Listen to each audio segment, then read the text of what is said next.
how we can get our share from what they have, our share from our own resources. As it was said by our constitution, that the resources, natural, are we following? I'm trying to ensure that I don't lose any one of us, because this is very critical. It's very critical for us all to understand. And just to come to the story of Namibia, I think Mr. Shanika overemphasized on this, that we are no more a frontier country. From 2022, we've been making massive, massive discoveries. And ever since then, we have now started looking at our picture as a country, and we realize that we do not have the skills required for us to fully serve this industry, hence this policy. Coming up with this policy was intentional for us to capture value for the Namibians. However, we do have existing development planning tools such as Vision 2030, Harabe Prosperity Plans, the Sustainable Development Goals, and NTP6, and we needed to ensure that this policy aligns with these pre-existing national or development planning tools that we have in Namibia.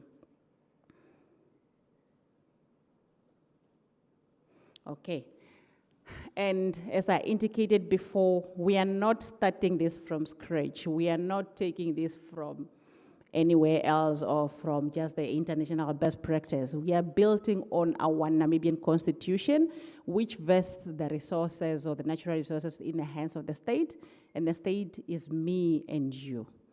And again, we have the Petroleum Exploration and Production Act, which in its current state states that when recruiting, preference must be given to the Namibians that possess appropriate qualifications. And when also procuring goods and services for the industry, preference must be given to Namibian entities that have the capability and capacity. So we are not studying this from anywhere. We are trying to amplify what is already in existence in our Namibian laws. And as it's said by the Constitution, that the ownership of these resources belongs to the state. But what is ownership without benefits? So this policy is a bridge between ownership and benefits. Of course, the resources are ours as per the Constitution, but why can't we not benefit from this resource as the owners of the resource? Hence, this mandate is sitting with the Upstream Petroleum Unit, which is the regulator and the custodian of the petroleum resources, as of the 1st of April 2025. And this draft policy is now trying to drive this narrative of saying Namibians must benefit throughout this whole value chain of upstream petroleum. And the National Upstream Petroleum Local Content Policy's vision is basically to create an internationally competitive petroleum sector that would ensure that the benefits for the Namibians is maximized to the highest level or optimum level possible. And this will be done through jobs creation, through ensuring that goods and services are procured from the Namibian entities and that our companies are capacitated enough to be able to fully serve or to fully manage this industry in years to come. And the rationale for this policy is to ensure national stewardship of these natural resources. What we are saying is that we need to develop or we need to create competent institutions that would be able to regulate or manage or to effectively regulate or manage this industry for the Namibians, because we cannot have a resource that we do not have control over. So we want to ensure that we capacitate these institutions and that they are able to effectively control and manage this resource for all the Namibians, and that's how we can maximize the benefits to the Namibians. And by doing that, we will be then able to to promote sustainable development and energy independence. Because why would you want to be an oil and gas producer, yet you are importing 40% or more of your power? So we're trying to use this resource to ensure that we are energy independent. And then that even if we had ratified to the Paris Agreement and etc., and we had agreed to transition as a country, we want to use this industry to also assist Namibia drive its just energy transition agendas. And The oil and gas industry is not an end in itself. It creates a lot of other industries. It has backward and forward linkages. So we want to ensure that to avoid the Dutch disease, we diversify our economy. We have other industries that are created as a result of this petroleum industry, and that this policy is as inclusive as it can be, that we recognize that we have previously disadvantaged citizens that should be included within the policy, that should benefit fully from the policy. We have women, we have youth. So we want to ensure that this policy is as inclusive as it can be, and that there's value addition for the Namibians to be able to fully benefit. Like in the case of gas, why can't we not have gas to LNG? Why can't we not have gas to power? Why can't we not produce ammonia, for instance? So these are the value addition prospects that we are looking at. And then we also want to prioritize Namibian goods and services, like it is stipulated in our current act, that whatever is being produced in Namibia should be sourced from Namibia. We do not want beef being sourced from South Africa. We do not want these drilling ships to source fish from elsewhere. So whatever can be produced from or in Namibia must be sourced from Namibia. And then we want to ensure equitable opportunities, most especially for the previously disadvantaged Namibians. And this policy has 5 guiding principles. Oh.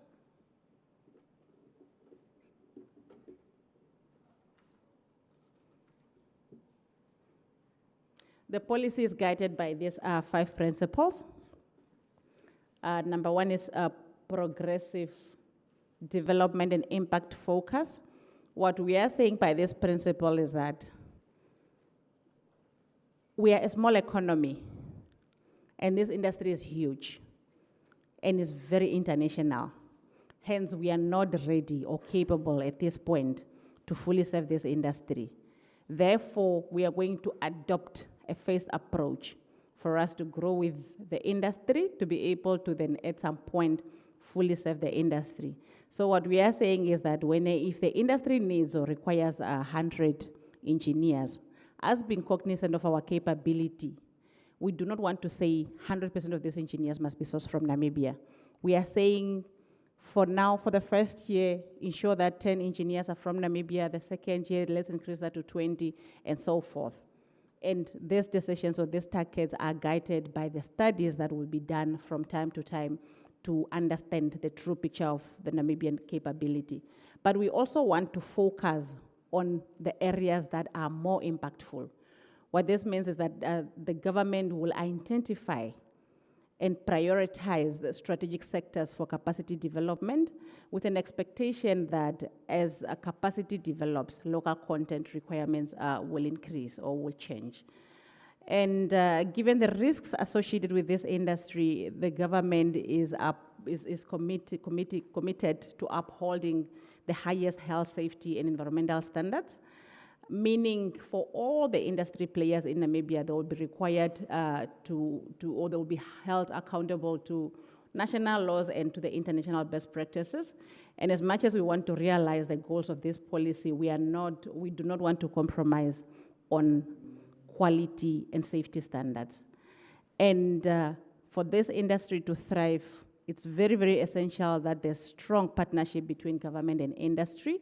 So the government will be required to maintain stable and predictable regulatory and fiscal regimes. But on the other side, the industry will be required to ensure that these legislations are complied with by all means. And then transparency and accountability is key, is very fundamental in the design and implementation of this policy.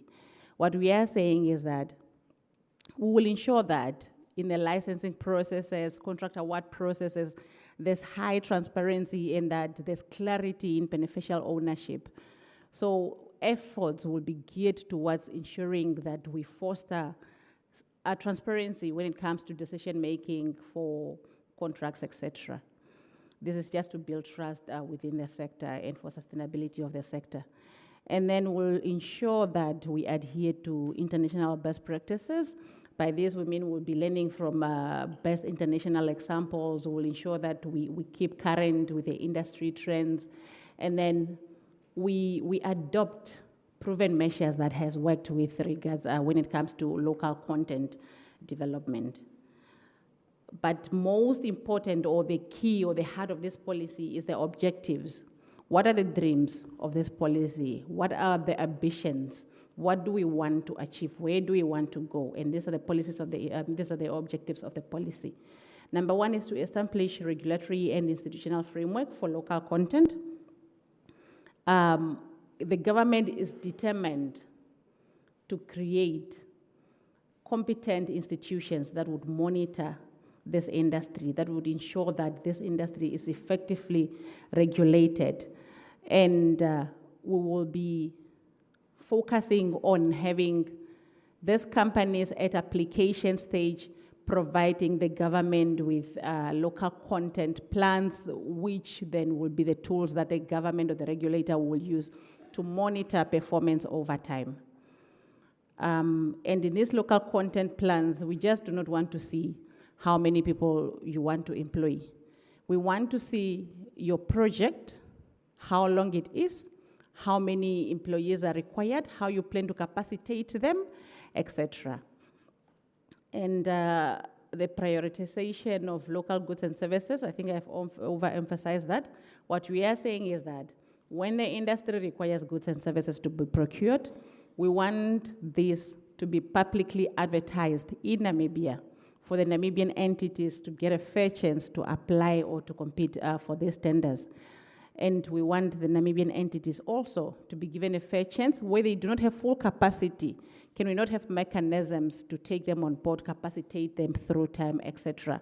So for all these policy objectives, we have strategies that are comprehensive, extensive, that stipulates exactly how we intend to achieve these objectives. And we want to maximize training, upskilling, and employment. What we are saying is if you need a petroleum economist, you might not be able to find a petroleum economist in Namibia right now because this is a nascent industry. And this, the industry does not only work on qualifications, we also need experienced candidates, which in some instances we will not have. So we are cognizant of that, but what we are saying is that whenever you recruit Namibians or wherever you recruit Namibians, make sure that you upskill them for them to be able to take over at some point. So what we are saying is that where you cannot find a qualified Namibian for whatever that position that you want to fill, of course, will allow you to use an expert, but you have to prove fully to government that I did everything in my power to look for a Namibian with these qualifications. However, I failed. And once government or the regulator is satisfied that, of course, all the rules were followed, and of course, we do not have that qualified person in Namibia, then you can be allowed to use an expert, but there will be terms and conditions attached to that situation. For instance, we can then maybe allow you to have that reservoir engineer from the US or from wherever. However, there will be attached conditions such as maybe you'll be given a 3 years visa with a condition that you have a Namibian who's an understudy of this person, and within 3 years, please make sure that the skills and knowledge is transferred enough for this Namibian to take over. So all this is just to ensure that Namibians are captured in the industry, that Namibians are utilized fully in the industry. And throughout all this, we want to avoid funding, as it was said by the deputy head of the unit. Funding can be done through many ways, such as window dressing, etc. Window dressing is whereby the companies recruit a Namibian, previously disadvantaged Namibia, but it's just done for them to take that off their table. This person is not, in fact, included within their operations, does not know the direction of the company, does not know what is happening whatsoever. So we want to try and ensure that we have strategies that can be used to pick this up and to ensure that they are avoided. And where there are non-compliances, we have penalties, sanctions, and etc. And then the policy also intends to enhance or wants to encourage supply chain localization. What we are saying is the petroleum chain is very long. The Total, that is the owner of the license, uses a whole lot of other service providers for them to explore, develop, and produce this resource. So we are encouraging that these contracts are unbundled. Instead of you as Total Energies or Shell or BW Kudu giving one big contract to Louis CC, they are the ones that has a contract of waste management, HSE, subsea services, etc. What we are saying is that can these contracts be unbundled so that whenever we have companies in Namibia that are capable, say for instance, of just offering the HSE leg of business, then can be allowed to do that. Where we have another company that can do waste management, then they are allowed to do that. Where we have another small company that can do catering, then they are able to compete in that sense. So we are encouraging unbundlement of contracts so that we can encourage supply chain localization. And then stimulation of research and development. This will be done in collaboration with, of course, the industry, them being the experts in this very, very nascent and very, very technical industry, and in collaboration also with our higher institutions. So what we are saying is, what can we do to ensure that there's funding for research and development to be done in Namibia? Can the industry collaborate with the higher institutions? Can we encourage that there's collaboration between vocational training centers and the industry to ensure that there's funding for our people to be involved in research and development? Just because, again, this is a very highly evolving industry and we want to keep current with the, or to stay current with the industry movement or developments. And facilitation of technology and knowledge transfer. This can be done in many, many ways, of which one can be maybe where there's partnership between Namibian entities and international entities. We do not want you, when you get a chance to partner with an international entity, you get a chance to be a partner to Baker Hughes. We do not want you to just be a partner on paper. We want to encourage that there's transfer of technology and transfer of knowledge. So what we are saying is that we are not only encouraging partnership, we're encouraging involvement in the operations. We are encouraging, this policy reserves all the unskilled roles to the Namibians. But on top of that, what we are also saying is that when this entity is operating in Namibia and it has partnered with a Namibian entity, why can't we not reserve some managerial roles to the Namibians so that they are fully involved in the processes and they are able then to understand the technologies that are being adopted, that are being used, and at some point they are able to capacitate or to develop their entities enough for them to be able to do or to conduct these businesses independently as Namibian entities. And enabling Namibian participation and financing. This industry is very, very capital intensive, and we know that access to funding or access to finance is an issue or will be a problem, especially when it comes to small, medium enterprises or to the previously disadvantaged. So we want to leverage on the existing national initiatives, but we also want to collaborate with the financial industry to ensure that there are innovative financial solutions to especially the previously disadvantaged and the SMEs that would not be able to participate in this industry unless they are offered maybe affordable loans or concession loans, etc. So we want to see how best we can collaborate to ensure that the financing or the funding part is not a hindrance to the Namibians participating in this industry.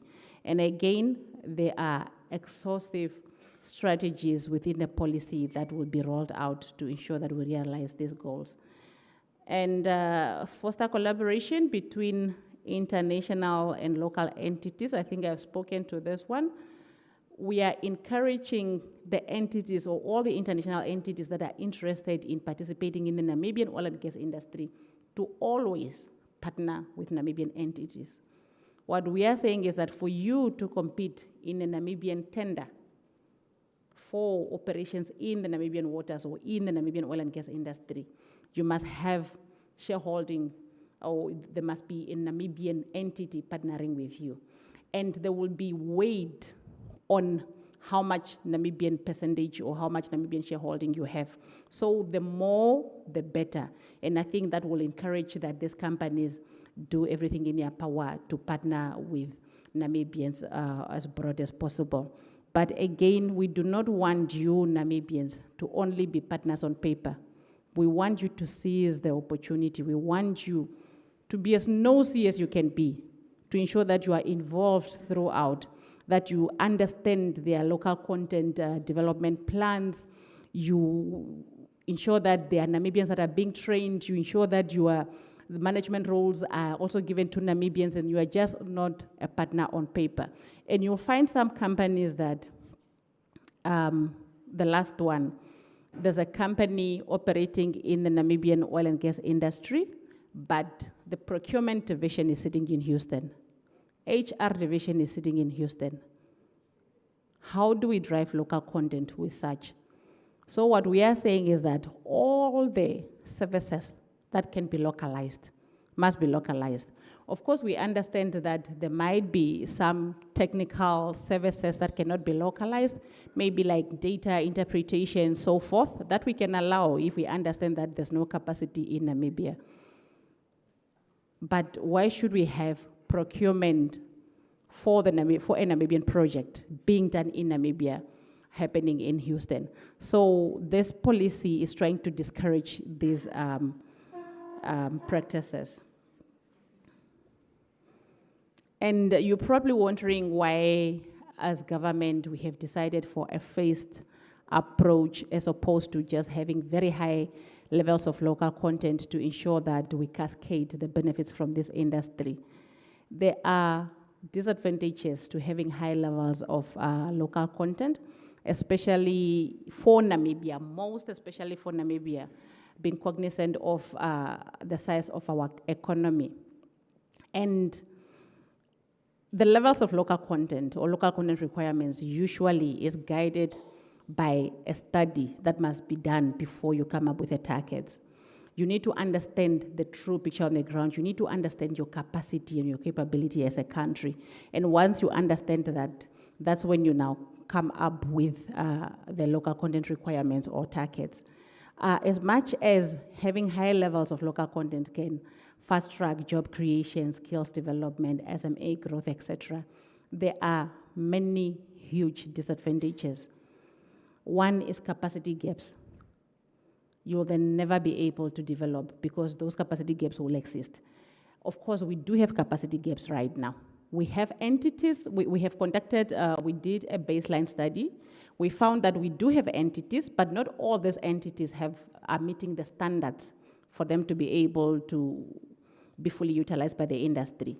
Or we do have engineers in Namibia, but not specialized for the industry, although they do not have this tacit knowledge that is required for the industry. So you have to be cognizant of those capacity gaps and ensure that your local content requirements are based on what your capability at a point, and then you progressively increase them.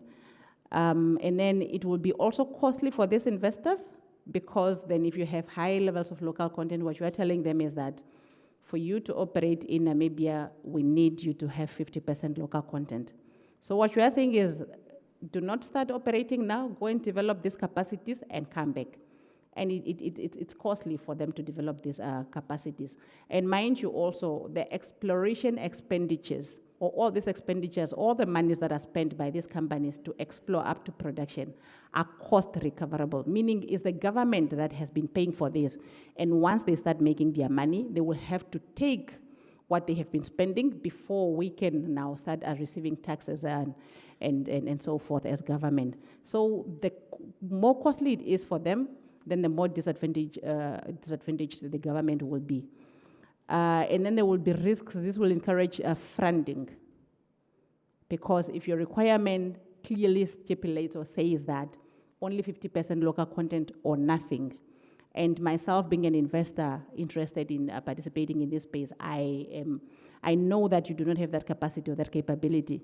I will go to Mr. Shanika. Please be a partner, 51% shareholder on paper for my entity. I will invest everything, and all the money will be leaving the country. There will be no benefit in Namibia.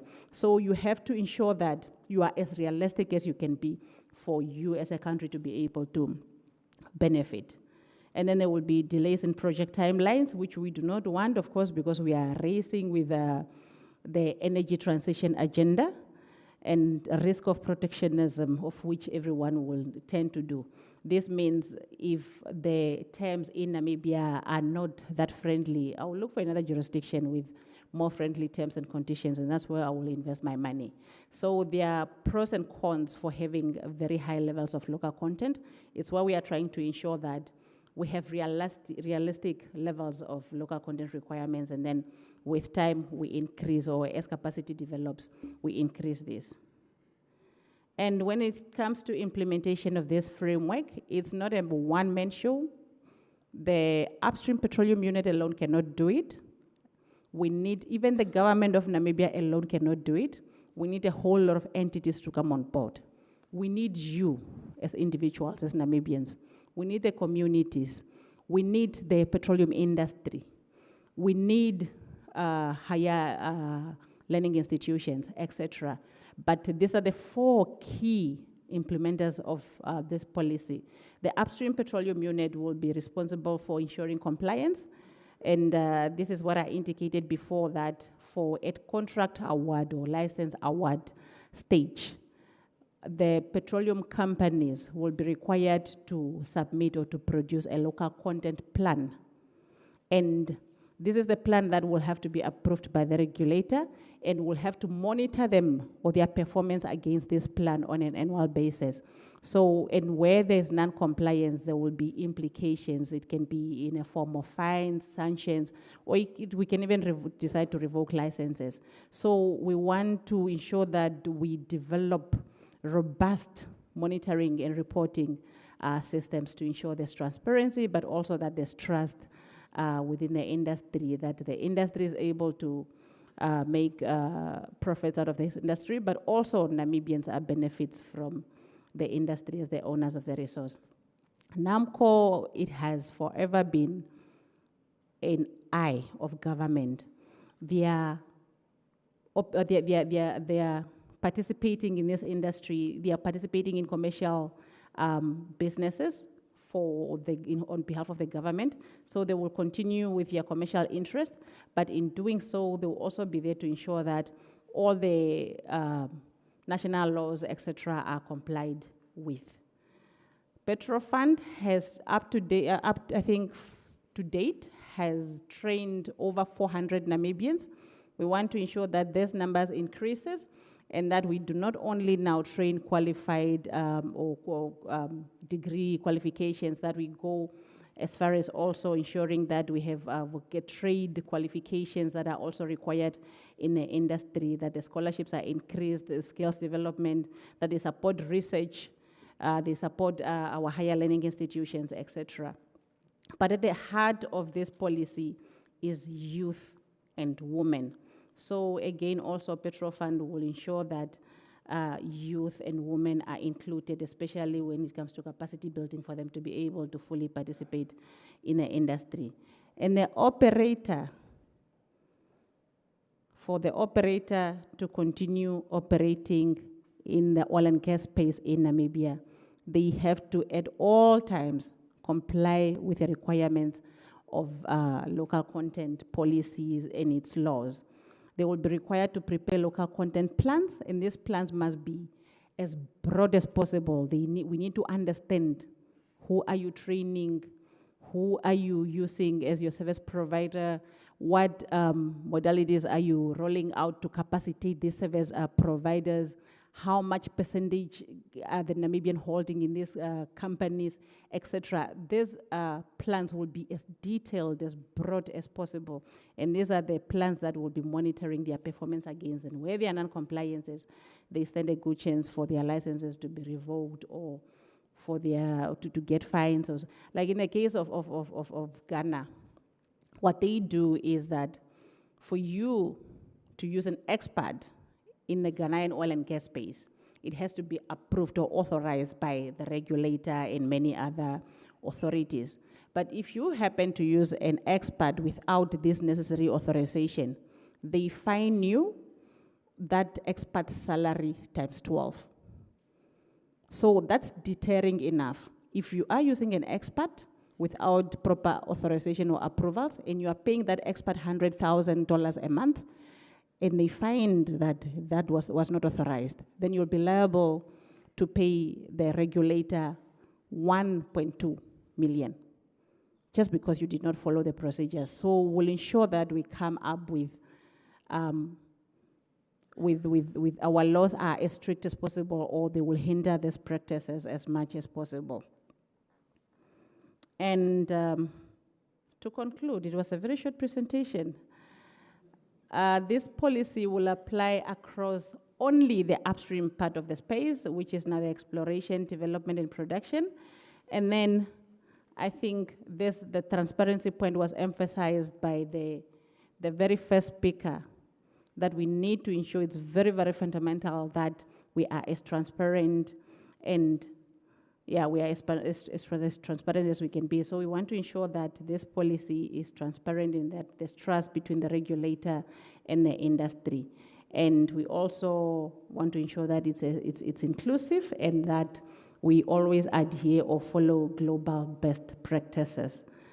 And then we'll be conducting regular reviews of the policy to ensure that it's always fit for purpose, because the local content requirements or even employment requirements or service and goods requirements at an exploration stage differs from the development stage, and the development stage requirements differs from the production stage. So we want to ensure that we regularly do reviews to ensure that this policy and its requirements are always fit for purpose.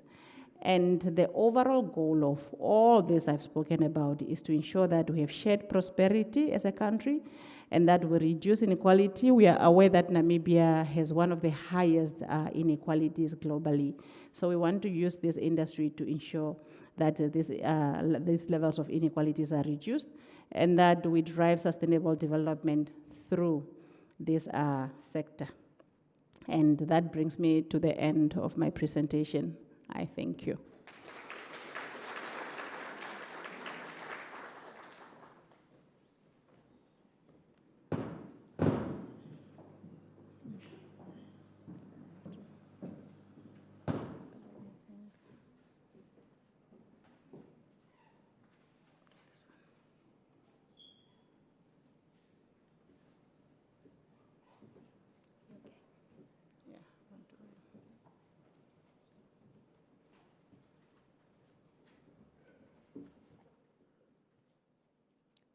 Wow. There we have the roundup of the National Upstream Petroleum Local Content Policy. Am I audible at the back?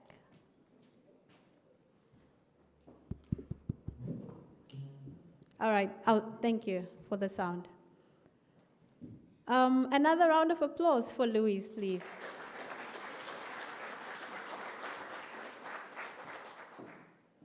As Louise has highlighted, let's be strategic. Let us unite and let us collaborate to ensure that the local content policy benefits the Namibians. We are now entering into the discussions, recommendations, as well as questions. If you have a question, just raise your hand and King will bring the mic to you. The floor is officially opened.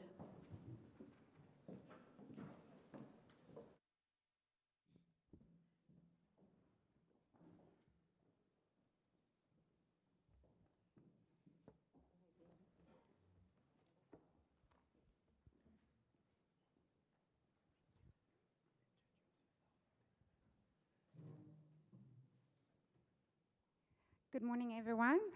My name is Marzan. I am from a local Namibian company. We are a specialist company, and I do have a question for the board today.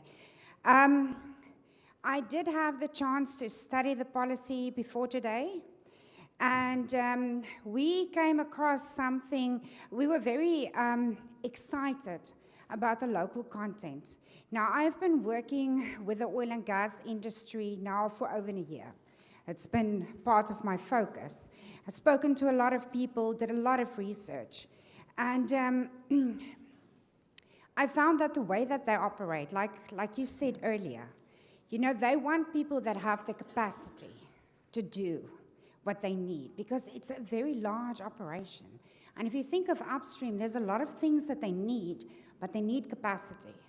So there are some things we are missing out on at the moment, that they are just importing. I don't even know if we get import VAT on those things, because it just goes straight to the harbor and it gets stored there. So I don't know if we even get any money of that. Now, our company complies with everything. We employ Namibians, we've got our BEE rating. The only problem we have is we are owned by an investment company. Now, we have been operating in Namibia for over 20 years. We have a track record, we've got capital, we've got capacity, we've got all of that. But now, the only thing that is separating us from wherever they're getting their stuff at the moment is we don't have the ownership. Can they not be like a second level that you can comply and supply these things? Because if we think of where our money goes, we pay taxes, we employ Namibians, we empower Namibians, we train, we do all of that. But it's just the ownership, which is, you know, forcing, we cannot, our company, you know, it's an investment company. They won't open up another company and do all of that, because then you get to a very fine line between fronting and... Somebody can just help me. True. Thank you. Sorry, can you just elaborate more specifically on what you mean by we don't have the ownership, so I can just better understand? I'm kind of confused on what you're saying. Just elaborate more. Thank you. Yeah, I am not an expert in how ownership of businesses work. I'll explain as far as I understand. We are owned by shareholders. We are an affiliate of a very large company that has got different branches that does manufacturing and does this and does that.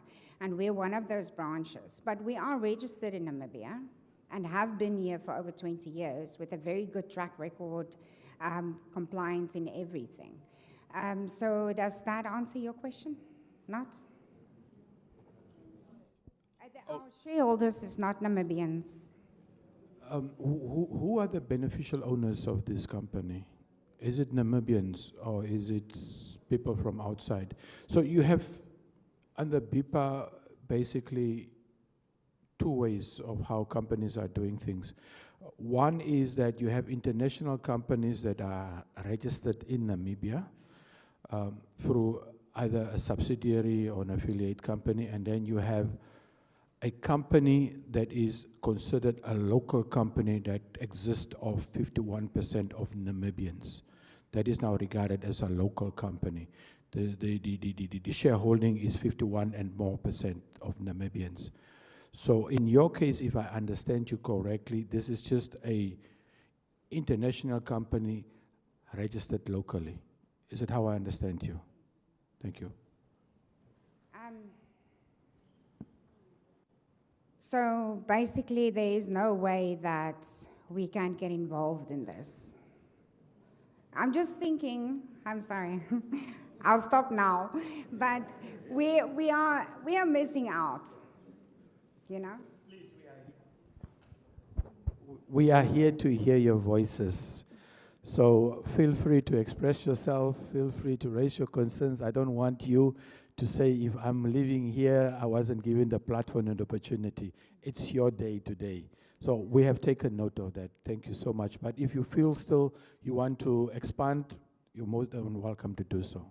Thank you. No, thank you so much for the opportunity. I appreciate it. And thank you for doing this roadshow. I think all of us understand the policy a lot better, and it's good to have a chance to get your voice heard. Thank you. We may not have answers to your questions now, but what we are doing is that your contributions are noted, and we are going to incorporate it into our final validation conference. It is important. Thank you. I appreciate that. Thank you. Good morning. My name is Kalib Murangi. I'm from Murangi Biotech and Processing Services. I'm a local operator here, 100% Namibian. So what the lady is speaking about, I just want to mention quickly before I come to my question. I think you can operate. Just become 51% Namibian owned here. And that's all. It's very easy to do. But I also recognize that if a foreign investor has come here and has operated for 20 years, they've actually invested in our country. They have put money down and they have said, we are going to, even though they're foreign, there should be some other mechanism, and that mechanism is, partner with Namibians or Namibian companies that have the capital to bring something to the table and not just to be somebody on paper, right? That is an option, and I think that's the good option. But there's a game played in industry that I'm coming to my just not responding or adding to that. There's a game played in this industry, and the game that is played is government will say, bring Namibians on board, and then they will say, but you don't have the capacity or capability. People that we have not been in oil. And now we are saying that in order to play the game, we have got to have experience and or the qualifications or the capabilities. We never catered for those capabilities because this industry did not exist. So automatically, when the investor comes and they say, no, but your people are not enough, I think it's good. The policy should reflect that, no, you need to have 51% Namibian companies or localized operators involved. That is good. And the way you tie them up is to do a very simple thing. If they say they are coming to drill for oil, then you tell them it's fine, you can come and drill for oil. But you can't come and do catering, you can't come and do bus services, you can't come and do sewage, you can't come, all of that has to come out of a Namibian company, even if it does not have capacity, because we know the game. If you say you want to buy a mud pump, for instance, this is something that they're going to have, it's a type of equipment. If you're going to have a mud pump, you have to buy it through a Namibian company. Even if that Namibian company sources it from China or from wherever. Because the oil and gas industry, and I've had experience with this a few months ago, where they tell you, there's a company I'm partnering with, and they say, okay, we have this piece of equipment, but you are not allowed to sell it to the oil and gas industry. And I said, why? We sell directly. So that's what the lady is talking about. They are buying directly. So what we need to do is tell them, listen, if you want to come and drill oil, your application is for drilling oil. It's not for coming to do teaching, wheelbarrow. People are bringing in people to come and do manual labor. That's crazy. If you keep them out of that and say, you are not allowed to do this, you've won half the battle already. And that's what I would propose be implemented into the policy. And the second and last thing is for us not to undersell ourselves. Just because you say we don't have the capabilities according to your standards does not mean we cannot participate. After all, the oil is in our waters, it's in our land. You play by our rules. So what do we need to do? We need to know that we can't undersell ourselves and they say, we have 90% Namibians. Bring in the concept of beneficial employment. What is beneficial employment? It's not minimum wage. Beneficial employment is, according to your standards and your assessments, what is the living wage, right? Where can somebody buy a car, a house, take his children to school? What's the minimum number? Come up with a number, come up with an assessment, and then define that as beneficial employment. And then say to them, look, it's good that you've got 3,000 workers, but all of them are earning 2,000. That's not beneficial. You've got to, it's fine if the guy is just a cleaner, but at least because it's oil and gas, he shouldn't be earning the same as an onshore cleaner. So you can't pay him 2,000 either and say, no, it's within minimum wage. You can't do that. Those are some of the nuances that you have to cater to or cater for in this policy. Thank you.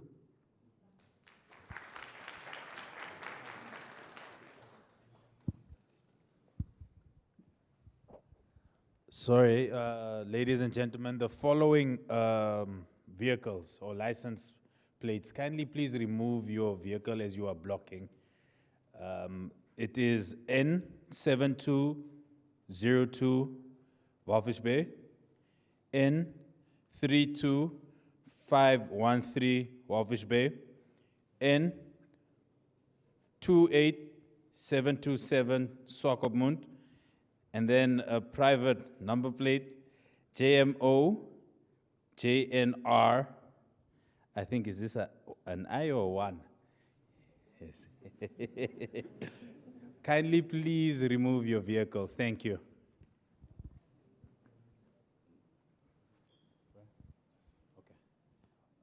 Okay, I will take, Mr. McLeod, how many should we take at a time? 3? 3 at a time. So I'll take 2 more, and then they'll answer, and then I'll take the next 3. Thank you. My name is Yalron from Tate Energy.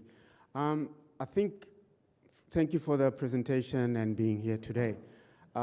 Maybe just a comment or question is, if we had the downstream industry already set up, is there a possibility to look at what has been done in the local content perspective for the downstream industry and how that has an impact onto the upstream in terms of local content? I mean, all the companies that are operating here, are they 51%?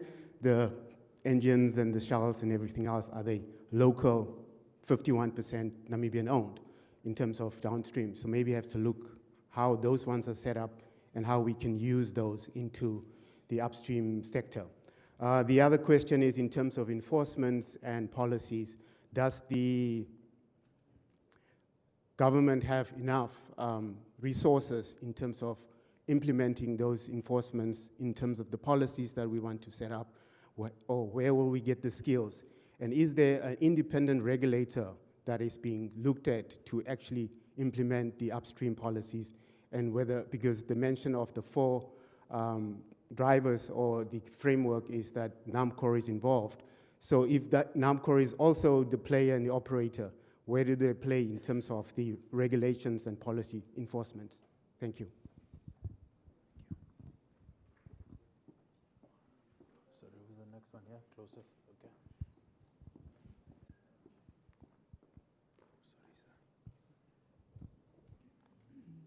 Good morning. Thank you for the presentation. My name is Celine Kamyame. I'm working for SLB. I'm a compliance analyst and an HR representative. It's a service provider. So I started working for the industry when I was an intern, and then I got a promotion. So this industry has a lot of intensive experience. To work for an oil and gas industry, you need to have experience. So my question to the government, do we have a time frame where, according to the local content plan, is there a time frame where you have to reach a maximum of maybe 10 years for you to be part of the management positions? Because I'm working with people with 20 years experience, 50 years experience in the industry, and as we have 2 years, 1 year, 2 years, 1 year. And I just wanted to know from the government, is there any time frame for a Namibian to qualify for a management position? And knowing that you'll be monitoring this local content plan, I would just want to know the time frame, because I know you'll be going back and forth asking, are the people promoted? Do we have any Namibians in management positions? Do we have any Namibians in supervision positions or top-level management position? Because most of the Namibians right now, we are just here working in the industry. We have experience, the little experience that we have, and we are humble enough to learn how the industry is actually operating.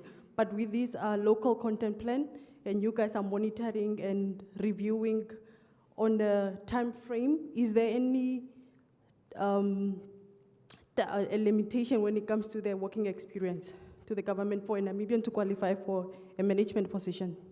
That's my question. Thank you.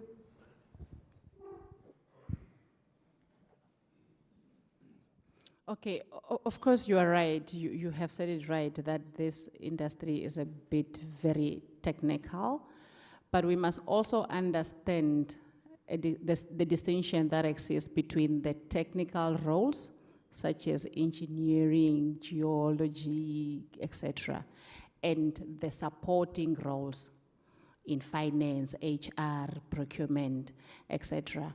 Of course, we do not have one timeline for all these experiences or all these roles, because some roles are too technical and they are industry specific, but some are general. Of course, for an HR role,